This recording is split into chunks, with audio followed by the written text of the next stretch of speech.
धन्यवाद बच्चों। पहले वीडियो में हमने देखा समुच्चय बोधक अव्यय की परिभाषा और उसके मुख्य भेद। तो उसके मुख्य भेद दो हमने बताया, समानाधिकरण समुच्चय बोधक यानी कोऑर्डिनेट कंजंक्शन, और दूसरा अव्यधिकरण समुच्चय बोधक यानी सबऑर्डिनेट कंजंक्शन। और अब हम देखेंगे समानाधिकरण कंजंक्शन या समानाधिकरण समुच्चय बोधक अव्यय के भेद। तो इसमें पहला होता है संयोजक। संयोजक यानी जोड़ने वाला, जिसको हमने पहले बताया कनेक्टर। पहला है संयोजक, जिसको अंग्रेजी में कहते हैं कपुलेटिव। संयोजक यानी कपुलेटिव। तो यहाँ परिभाषा हम आप लिख सकते हैं कि जहाँ समान वर्ग के शब्दों, वाक्यांशों या वाक्यों को जोड़ा जाता है वहाँ संयोजक का प्रयोग किया जाता है। अब ये संयोजक कौन कौन से हैं?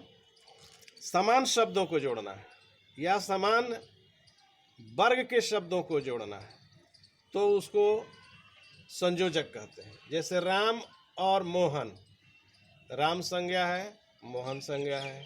ये दोनों समान वर्ग, एक ही वर्ग के दोनों हैं, मनुष्य वर्ग के हैं ना दोनों। राम और मोहन किस वर्ग के हैं?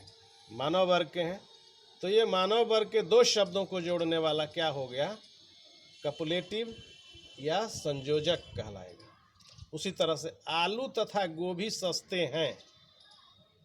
राम और मोहन भाई हैं। तो राम और मोहन एक ही वर्ग के लोग हैं। आलू तथा गोभी सस्ते हैं। यहाँ क्या देख रहे हैं कि ये आलू और गोभी एक ही वर्ग के शब्द हैं, सब्जी वर्ग के हैं। दोनों ही सब्जी, आलू की सब्जी, गोभी की सब्जियाँ बनती हैं। तो ये दोनों एक ही कैटेगरी के, एक ही वर्ग के शब्द होने के कारण बीच में जो तथा लगा है वह तथा क्या है? संयोजक कहलाएगा। यहाँ राम और मोहन, तो यहाँ और लगा हुआ है तो और तथा। तीसरा है बड़े एवं छोटे सबसे मिलो। बड़े एवं छोटे सबसे मिलो। कोई आदमी किसी को बता रहा है कि तुम बड़े एवं छोटे सबसे मिलो। तो बड़ा और छोटा क्या है? एक ही वर्ग का शब्द है। बड़ा, छोटा, मझोला, ये सब एक ही वर्ग, एक ही कैटेगरी के शब्द हैं। तो एक ही वर्ग या एक ही कैटेगरी के शब्दों को जो जोड़ता है वही संयोजक कहलाता है। इसका दूसरा भेद होता है विभाजक या डिसजंक्टिव। विभाजक या डिसजंक्टिव कंजंक्शन। तो परिभाषा है कि जो अव्यय शब्दों, वाक्यांशों या वाक्यों में विकल्प प्रकट करते हैं। विकल्प का मतलब या तो ये, नहीं तो वो। विकल्प जैसे बहुविकल्पिक प्रश्न होते हैं हिंदी में या किसी अन्य सब्जेक्ट में, तो उसमें 4 विकल्प दिया जाता है। चुनना है कि कौन सा, ये कि ये कि ये, 2, 3, 4 ऑप्शन जो दिए रहेंगे उसको विकल्प कहते हैं। तो इसको हम वैकल्पिक विभाजक भी कह सकते हैं। विभाजक या डिसजंक्टिव समुच्चय बोधक अव्यय कहते हैं, जो अव्यय शब्दों, वाक्यांशों या वाक्यों में विकल्प प्रकट करता है। अभी हमने बताया कि विकल्प कैसे, उसमें किसी एक को चुन लेना होगा। उन्हें विभाजक या वैकल्पिक समुच्चय बोधक अव्यय कहते हैं। जैसे एग्जाम्पल से स्पष्ट हो, तुम्हें कैमरा चाहिए या मोबाइल फ़ोन? तुम्हें कैमरा चाहिए या मोबाइल? देखिए यहाँ पर ऑप्शन दिया हुआ है, एक है कैमरा और दूसरा है मोबाइल फ़ोन। तो हम बता रहे थे तुम्हें कैमरा चाहिए या मोबाइल, ये विकल्प दिया गया है। या तो कैमरा ले लो और नहीं तो मोबाइल ले लो, तो विकल्प है ना। तो जहाँ वैकल्पिक शब्दों को जोड़ने वाले शब्द होते हैं या अव्यय होते हैं उनको कहते हैं विभाजक या डिसजंक्टिव। यहाँ पर या लिखा हुआ है, सूख जा रहा है, तो ये कहते हैं डिसजंक्टिव। अब दूसरा देखिए, पार्टी में मैं जाऊंगा अथवा मेरा भाई। पार्टी में मैं जाऊंगा अथवा मेरा भाई, तो देखिए यहाँ पर भी विकल्प है, मैं या मेरा भाई। तो ये दोनों विकल्पों को जोड़ने वाला क्या है? अथवा। तो ये जो अथवा दिख रहा है यह किस तरह का है? तो विभाजक है, यानी डिसजंक्टिव समुच्चयबोधक, विभाजक समुच्चयबोधक अव्यय है। अब तीसरा देखते हैं, विरोध दर्शक या एडवर्सिव। तो विरोध दर्शक की परिभाषा है कि जो समुच्चयबोधक अव्यय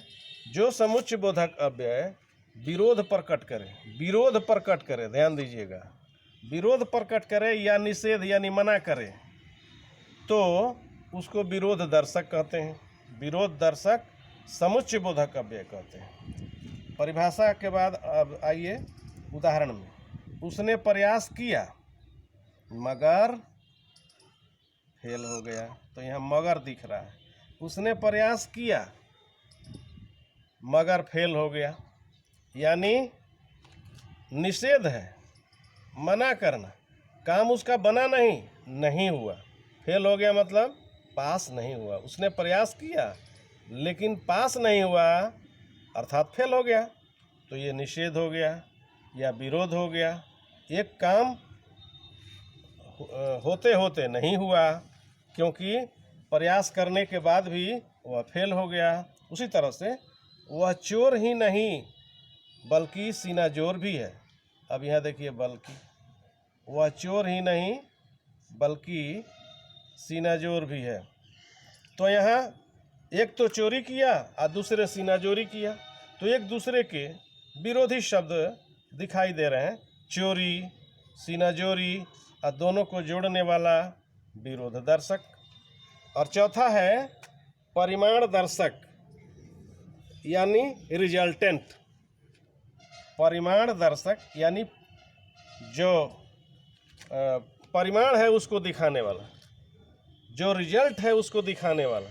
ऐसा कंजंक्शन, ऐसा समुच्चयबोधक या ऐसा कनेक्टर जो रिजल्ट दिखाए, जो फल दिखाए, क्रिया का फल दिखाए।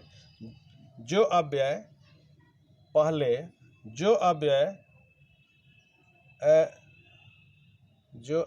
यहाँ छूट गया है, जो अव्यय पहले दो वाक्यों को जोड़ते हैं तथा जोड़ने के बाद परिणाम का बोध कराते हैं।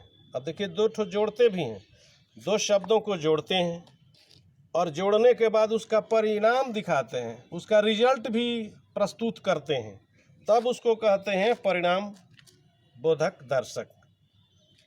परिणाम बोधक या परिणाम दर्शक समुच्चयबोधक अव्यय। अब कैसे? उसने अच्छा काम किया तो परिणाम स्वरूप उसे इनाम मिला। उसने अच्छा काम किया तब ना उसको परिणाम मिला, तो ये परिणाम दिखा रहा है। काम किया तो इनाम मिला, काम नहीं करता इनाम नहीं मिलता। तो एक काम का जो परिणाम दिखाता है और दोनों को जो जोड़ता है वही परिणाम दर्शक है। अब इस दूसरा एग्जाम्पल में आइए। इस फल में कीड़े हैं, अतः खाने लायक नहीं है, यानी खाओगे तो हानि होगी। खाने लायक क्यों नहीं है? क्योंकि फल में कीड़े हैं। तो ये परिणाम दिखाता है, फल में कीड़े होने के कारण वह खाने लायक नहीं है, या खाने लायक नहीं है क्योंकि उसमें कीड़े हैं। तो कीड़ा ही उसका परिणाम दिखाता है कि वह खाने लायक नहीं है। तो जब दो वाक्यांश जब एक दूसरे का परिणाम दिखाते हैं, रिजल्ट दिखाते हैं, और दोनों को जो जोड़ता है, अतः परिणाम दर्शक या रिजल्टेंट समुच्चयबोधक अव्यय कहलाता है।